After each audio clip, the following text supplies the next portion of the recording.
good evening. This is your host, Lionel Brigsby, coming to you live from the studios of the BBC.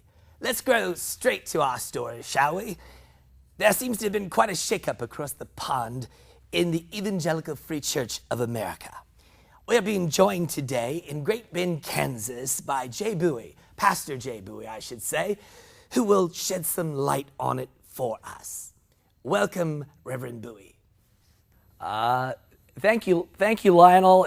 It's a pleasure to be with you. Oh, well, I'm quite sure it is. So I understand that you've gone through a number of changes with your statement of faith. What's that all about?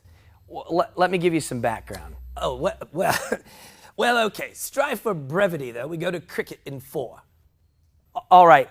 The Evangelical Free Church of America is actually a merger of two Scandinavian denominations. One was the Norwegian-Danish Association, and then there was the Swedish Evangelical Free Church. A bunch of Scandinavians, eh?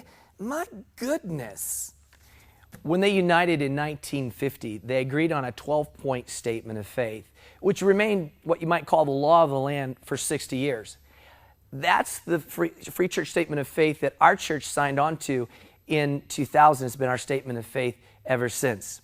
Starting in 2003, a national committee started work on a refreshing of our statement. The goal was to make the statement stronger, clearer, and more reflective of who we are. Although some denominations have actually loosened their statements to accommodate so-called modern sensibilities, our church has made our statement stronger and tighter theologically. The statement is intended to be a hedge against false teachings that have crept into the evangelical landscape.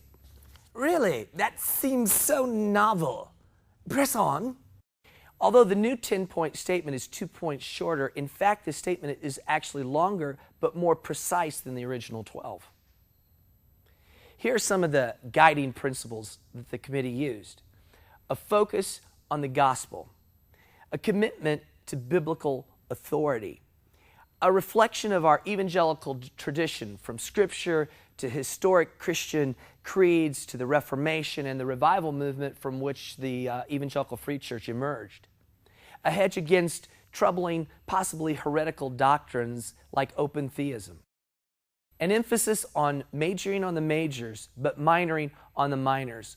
We believe that the church should be for believers only, but for all believers.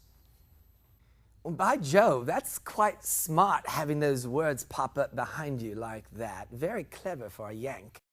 Yeah, thanks. At any rate, the new statement was adopted at the National Free Church Conference in 2008.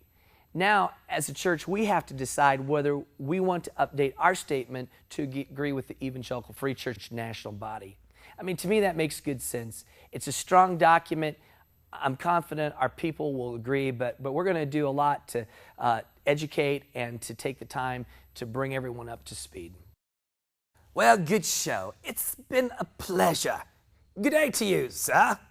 And now, cricket.